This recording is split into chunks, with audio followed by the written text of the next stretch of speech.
Good evening. Thank you for joining us here tonight. It's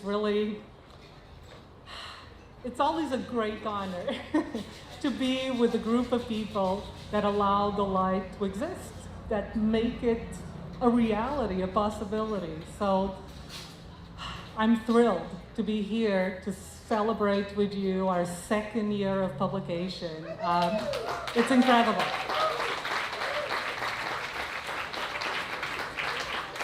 So, over the last year, we've done some incredible journalism. We have investigated issues that affect our community, that affect New Bedford, that affect the region.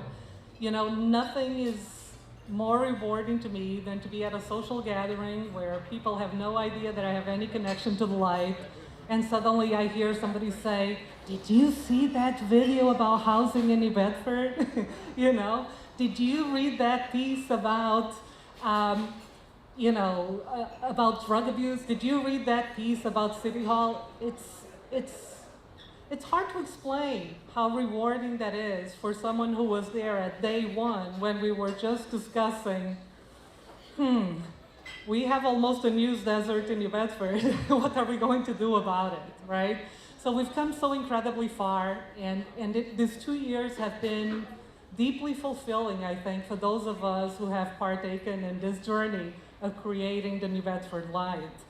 I'd like to take a minute to acknowledge some of those people, to acknowledge the people that have made this not just an idea, but a reality for the city.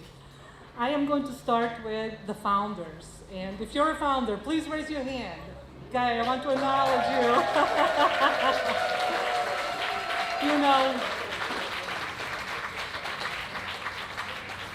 If you were here last year, you probably remember me telling you about how I'm a political scientist and how exciting it is for me to actually see democracy in action through good journalism in our city. And that remains true.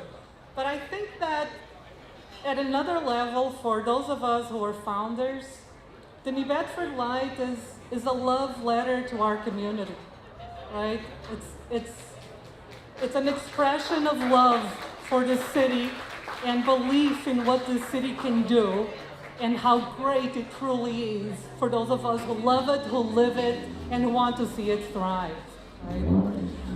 I also want to acknowledge our incredible, indefatigable board members, okay? If you're a board member of the New Bedford Light, please raise your hand so that we acknowledge you. Board members of the New Bedford Light, we have an incredible team of people who are deeply committed to this, right? Who work every single day to make sure that the New Bedford Light is sustainable, that it can publish, that it can print, that people know about us. That couldn't happen without the active board that we have. And finally, I want to acknowledge our newly launched advisory council, because this year we finally launched an advisory council to bring so many of you to help us spread the word out, be ambassadors in this community, be our eyes and ears out there. And we're very, very excited to have so many of you here. So if you're in the advisory council, please.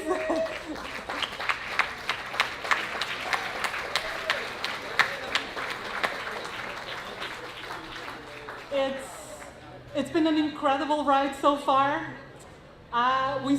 We are very ambitious. We still have many, many goals and many, many dreams, and you'll hear about more of those, I think, from the people who'll come next. And I know this will be said, but I want to say it again. This also, of course, could not be possible without the indefatigable, tireless work of our CEO, of our editor-in-chief, and of our entire team, who are just amazing. I really adore you, and I adore the New Bedford Light, and thank you very much for joining us today and celebrating it. Welcome to all of you, and thank you for coming. Before we look back on what's been a good year for the Light, I'd like to mention that on July 15th, our own Andy Tomalonis will become our editor, leading the Light. There's Andy.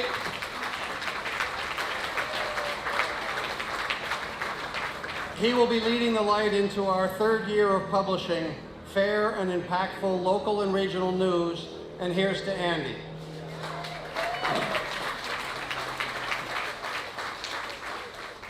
I also want to convey my deep gratitude to founding editor Bobby Rossner. Although I know she prefers that I not lavish her with public praise, I would be remiss not to recognize Bobby for her extraordinary talent, commitment, and vision. It's an understatement to say that she's been instrumental in building the New Bedford Light.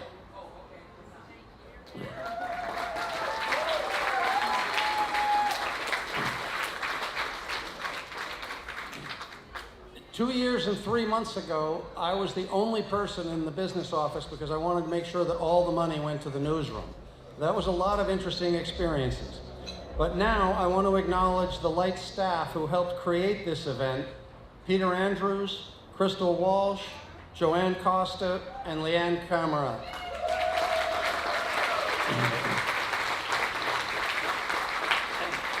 And I echo Daniela's appreciation for our newsroom team, board members, and founders. Please enjoy chatting with all of them throughout the evening. We have a lot here.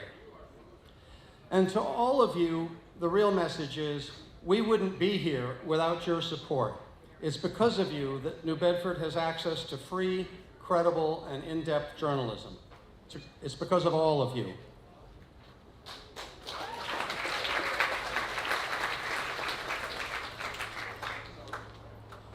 We're also grateful to our event sponsors, starting with Served Well Hospitality. More about them in a moment. South Coast Wind is a leading sponsor, and we have others. Ice Cube Cold Storage and Logistics, Baldwin Brothers, Claremont Companies, and Raw Seafoods. That's just for tonight. We have lots of others who have sponsored us in other ways.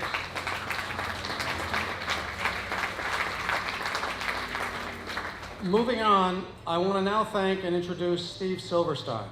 Steve and his Served Well companies have long been instrumental in supporting us once he learned of our commitment to fair and balanced journalism. Steve's companies serve many thousands of meals every week to diverse populations who represent a kaleidoscope of priorities and colorful opinions. All of these views are reflected and respected in the Light. Steve, thank you as always. Your leadership tonight has helped this event raise over $40,000 and from about 200 ticket holders and friends. I hope you'll say a few words. Good evening, everyone. Good evening. So you may recall last year I had a little difficulty with my speech. I had the special drink, and I hope everybody enjoyed the drink we made tonight. And so when John Bullitt asked me if we do it again, I said we have to, so I get my speech right. So anyway, here we go. I have not had anything to drink so far tonight. Anyway, my son Will, who runs this operation, who's been working with me for a few years, he worked in New York City, and COVID, as we all know, brought many tragedies, but brought many benefits. And one of the benefits is Will came home to join the family business, and you're doing a great job here. Also, thanks to my wife. Pretty much everything you see in our restaurants is due to my wife, Judy, and Steve Johnson paid me the great compliment saying that Judy's the brains behind the operation, but I am the beauty. So I thought that was a great compliment.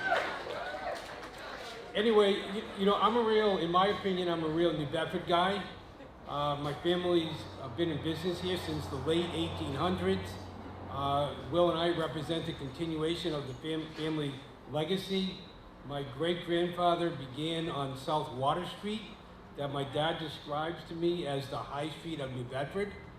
And maybe someday we could relocate downtown. That was his big dream one day. Anyway, I represent 4 generations of Silversteins in continuous business. My son Will is 5. We love New Bedford. We never expected to be as ingrained as we are today. So it's really awesome. We've made a lot of investments in New Bedford over the years. We believe in New Bedford. We believe in the people. We believe in the future. And I think you all feel the same way I feel, more so now, today, than maybe ever. We got a lot of great things going on here.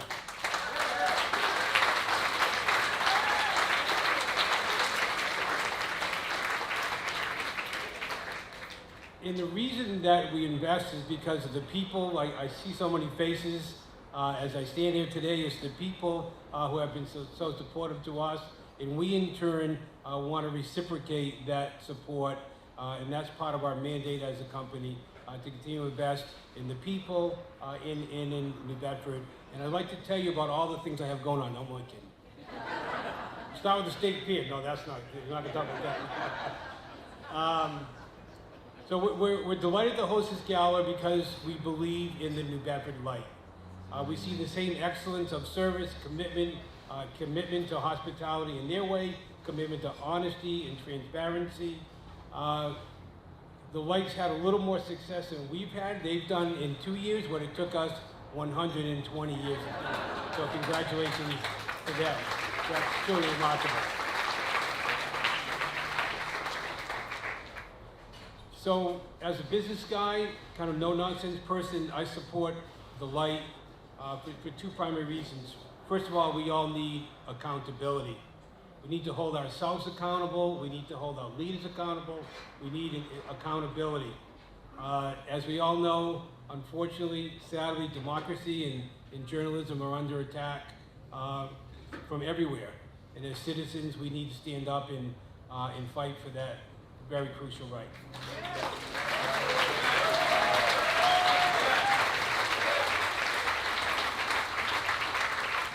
The other reason, among many others, but the 2 that I want to express tonight that I support the Light, is New Bedford is a very complex city. It seems simple. It's about fishing. It's about whaling heritage. It's a very complex city.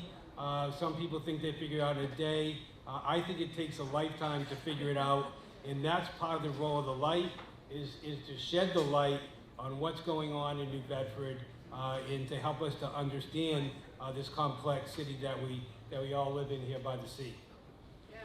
The Light brings all sorts of information, whether it be fish prices, issues with in-depth reporting, street styles, cultural calendars, profiles of interesting people, and some hard-hitting news, and we all know the stories, and I'm doing my best to not be one of the stories. That's very important. Because Steve Taylor told me, Steve, the only thing I can tell you is if it needs to get told, we're going to tell it. He promised me that. So, but the Light not only shines, but the Light listens. They have a civic voice section. They now have an advisory council, which I'm honored to be a member of. They're reporters with their ears in neighborhoods, boardrooms, in town halls. There's a lot going on, a lot of great things.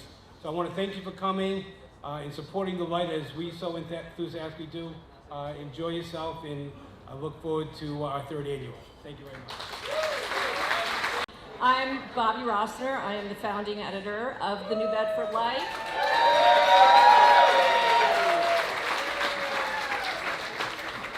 Now an astonishing 2-year-old New Bedford Light. Thank you so very much for coming out tonight, and thank you for the support, for supporting the work that we do. I don't know if you got a chance to read today's edition of The Light, but late last night we published an investigative story that is the essence of why we exist, which is to uncover critical information that officialdom would prefer to keep secret, and to hold the powerful to account for their actions and their inactions through painstaking, meticulous reporting. This story, by Anastasia Lennon,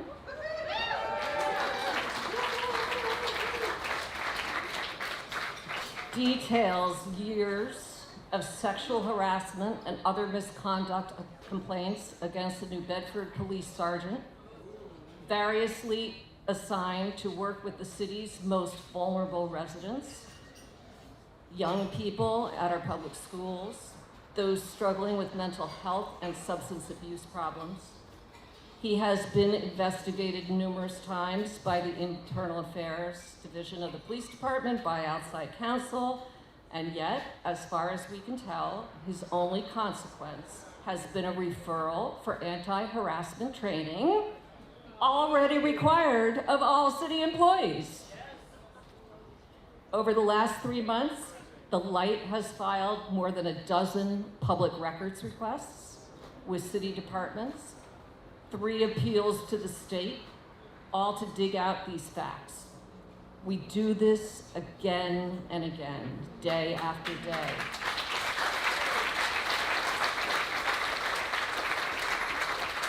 On so many issues, just to pry loose basic public information that is required by law to be in the hands of the public. And what we find isn't, as in this case, just one story of one cop accused of misconduct, but a pervasive system of government secrecy. It takes so much time and persistence, but we keep at it. It's our job. As a strong and independent news organization, it is why the Light is here, and it's why you are here. We understand that open government, the free flow of information, are the lifeblood of democracy. And we know, as the Washington Post so eloquently puts it, that democracy dies in darkness. Our speaker tonight well knows the importance of a free and independent press that pursues truth without fear. She is, in fact, a personal inspiration and a longtime professional idol. Here's why. 18-year-old Charlene Hunter-Galt made national news in 1961 as one of the first 2 Black students to integrate the University of Georgia.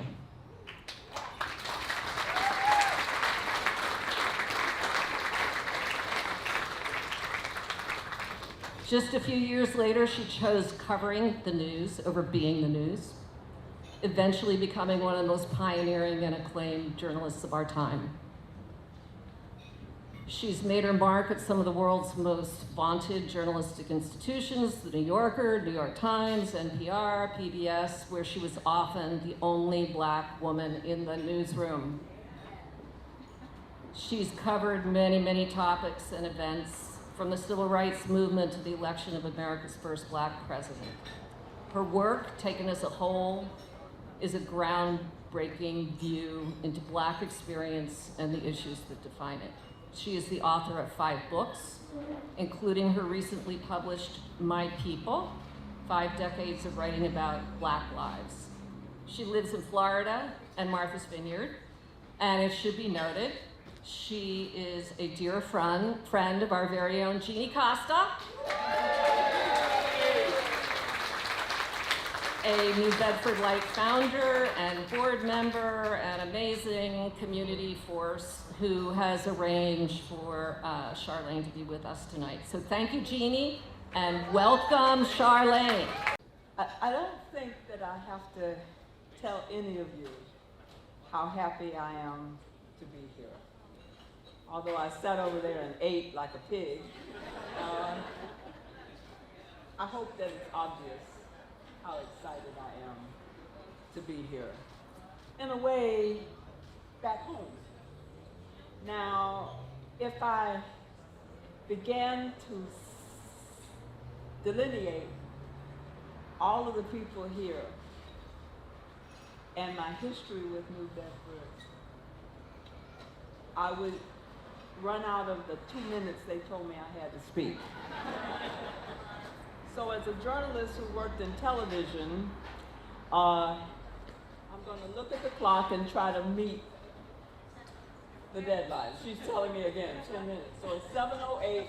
Raise your hand when you want me to shut up. Now, You may have heard an introduction that I'm very proud of, thank you. But you see, at 81 years old, I have attached another ID to myself, and that is woke.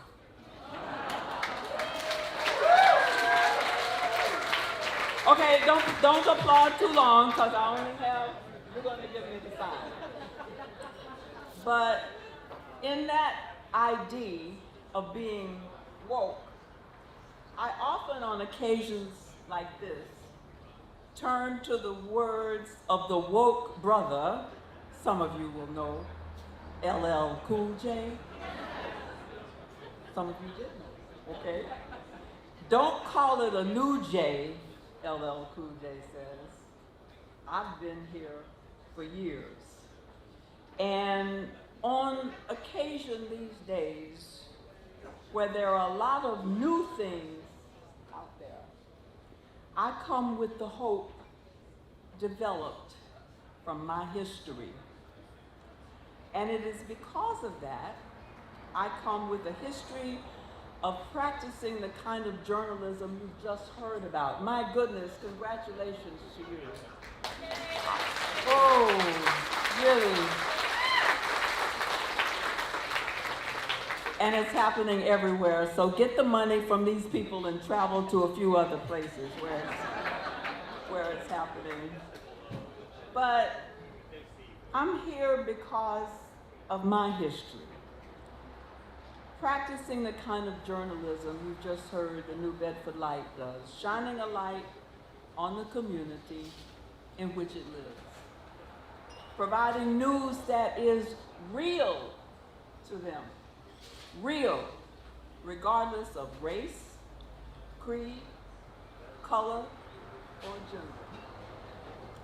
Now, I do want to share with you how I got to this point, because it speaks to my appreciation of the New Bedford Light. This is history, but it's also my history. So, in my earliest years, I got my inspiration from a reporter who traveled the world in search of stories. And I see somebody smiling, so you know who I'm talking about. That was Brenda Starr. But in time, don't laugh, you'll take up my time. But in time, in my all-black, segregated school, I got something that I needed. Something that brought me here, I think, today. And although Ida B. Wells may not have been your inspiration, you are living out the dream of Ida B. Wells. Because Ida B. Wells, and I quote, had an instinctive feeling that the people who had little or no school training should have something coming into their homes weekly which dealt with their problems in a simple way and a helpful way. It was a time of challenge to people of color and those who supported them, because they were not all black. And that's one of the problems I have today. I hate generalizations. I hate it when people talk about white people. I hate it when they talk about black people, because that's too much of a generalization. Look at what you're doing. And I don't know how many of you are what color, but it doesn't matter. You're doing the right thing. And so when people generalize about black people and white people, or especially about white people, I have to tell them about the white people who died for us. Yesterday, was it yesterday? They gave John Lewis a stamp. John Lewis, who almost died for us. I don't know how I had any sense when he finally got to Congress, because they had beat the living you-know-what out of his head. But it was in Atlanta, Georgia, that I had my first opportunity to follow in the footsteps of Ida B. Wells, working with Julian Bond who was a leader in the civil rights movement,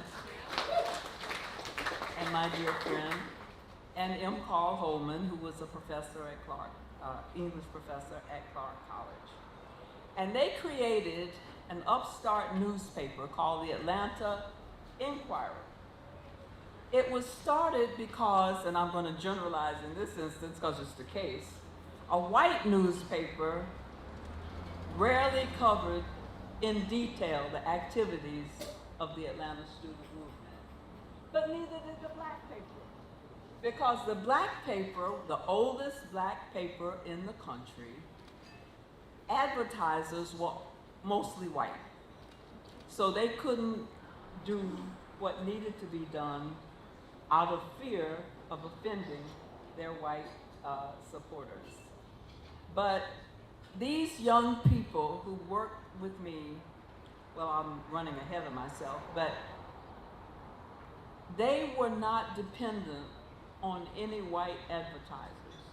So they could get out and cover whatever was going on with these young people in Atlanta, trying to bring about,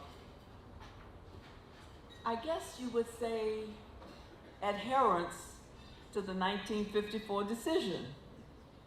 Now, I mentioned the 1954 decision in a school the other day, and not the teacher, not the principal, nobody knew what the 54 decision meant.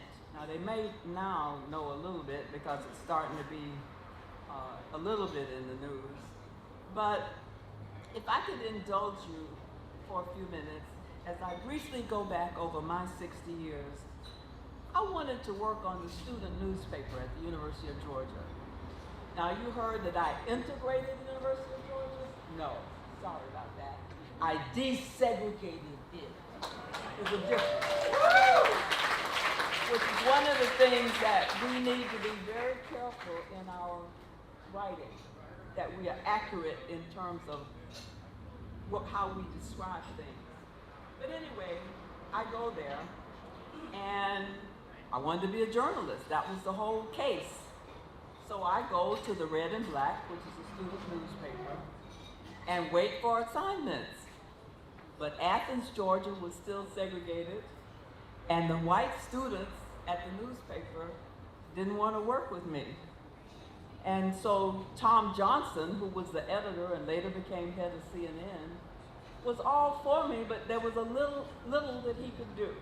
So what happened was, in time, I would drive the 70 miles from Athens, Georgia to Atlanta, drop my suitcase, and go over to Carl Holman's basement, where he and Julian were recording what was going on with the Atlanta student movement.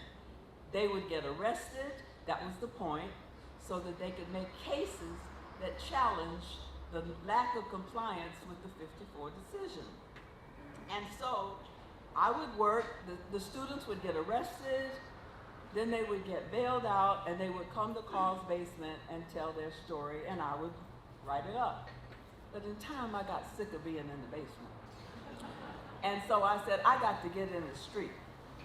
And so I went to one of the first things I covered there was the all-black school, Howard High School, David T. Howard, some of you will know him from history, but it was overcrowded.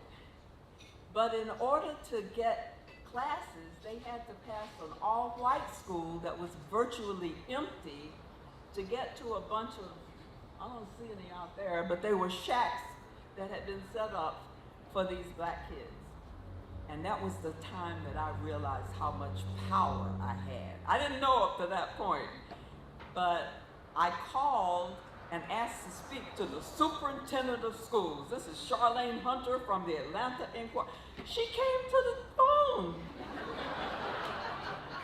I said, oh my God, I gotta get real here. And I asked her questions, she answered them, and I did the story. And working with Carl and Julian, now Julian was also head of the Atlanta student movement, but there were times that what they were doing was so important that I had to write it and it appeared in the paper. But there were also times after a day of demonstrating and getting arrested, they would convene like you convene here today at somebody's house, and they would party down. They had been demonstrating, gone to jail, or, released from jail, and were now enjoying the rest of the day. So Julian Bond, as I said, who was a leader of the student movement, when they were partying down, he eventually wrote a poem about it. And it goes like this: see that girl, shake that thing, we can't all be Martin Luther King. I also had the privilege of meeting Martin Luther King one day when I was covering the highly successful, actually, black businesses in town. And one of the things that he didn't have much to say to me, but when I rushed up to him and said, Dr. King, and before I could get out my name, he said, I know who you are, and we're proud of what you're doing down there. Well, I almost fainted. Now, what keeps me going? Anyway, everyone in this room knows well, as you heard, that our profession is now facing new challenges. You looking at me? From downsizing and cutbacks, a development by way that's hitting minorities the hardest. But we are on the brink of a country that will soon see people of color in the majority. So I'm old enough to remember at the conclusion of the Kerner Commission report, it blamed the media, in fact, saying that America was caught by surprise during the riots back in those days in the mid-60s, primarily because the media didn't have anyone from those neighborhoods reporting what was going on that led to what was happening before it boiled over. So I'm just saying, hey. And then there's the new fast-moving, head-spinning world of social media, which has a role to play, but needs to do it responsibly. And while I didn't understudy the South African clairvoyance known as Sangomas during the 17 years Ron, my husband, and I lived in South Africa, I feel fairly confident in predicting that the sine qua non in a journalistic arsenal will remain the 4 W's and an H, and sometimes, if the journalist had been on a beat long enough, maybe a why. Nobody knows that better than journalists who live among and report, dare I say, on their people. It is reporting that led to my latest book, My People. It's a collection of 60 years of reporting, much of it from neighborhoods like this, and people in their full humanity, including people who came from Cape Verde. Yes. And they found the inkwell on Martha's Vineyard. They found Oak Bluffs a welcoming place. And then there were those who identified as LGBTQ. To be sure, those were some turbulent times. But when I listened to some of the songs from back in the day, like, What's Going On? Y'all know who sang that? Mother, mother, mother, there's far too many of you crying. But then they've got another line in that song. We've got to find a way to bring some loving here today. Now, I didn't do it as good as he did it, but you know the words. So here's LL Cool J. I'm woke. LL Cool J. Stop off here, LL Cool J, with me here in New Bedford. For we have our challenges, and you have had your challenges, but you continue to overcome time and time again. again. Our history, which is on the,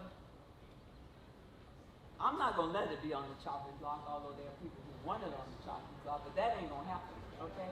And don't quote me because I don't usually mess up the English language like that. But anyway, I want LL Cool J to stop off with me here in New Bedford. For we and you have had our challenges, but you have overcome time and again. Our history shows us that despite challenges, we can overcome. And our local journalism is critical to that. I think you know that. Wait now, wait, you're taking up my time. As my late colleague Jim Lehrer used to say, give people good information and they will do the right thing.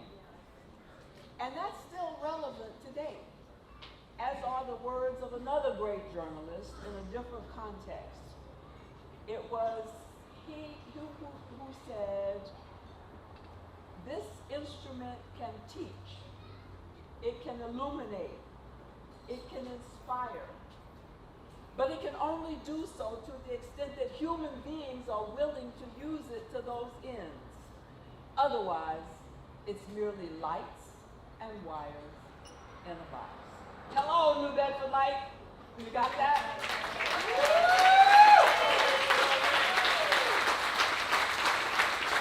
And so,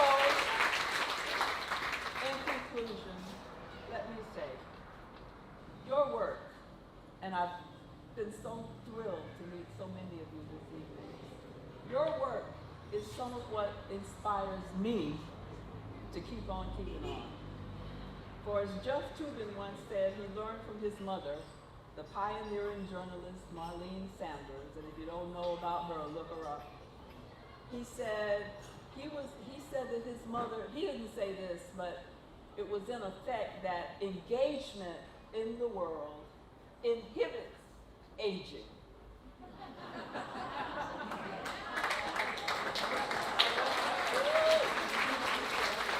Okay, I gotta finish now, she's looking at me. But I also remain inspired by a Nigerian cab driver who picked me up on a New York street a few years ago before I got to be 81, but it wasn't that much longer. And he heard me say where I wanted to go. And then he suddenly turned around and looked at me. He said, NPR, right? And I said, yeah, that's right. And then he said, well, it's great seeing someone your age still out there. So now that was before I got to be 81, right? So I want to thank you, each one of you who are part of this organization and who are supporting it. And I'm told you are really doing a great job supporting it. I want to have you, thankfully, for helping me still be out there at 81. And I want to thank you for being out there and keeping it real for your people. Thank you.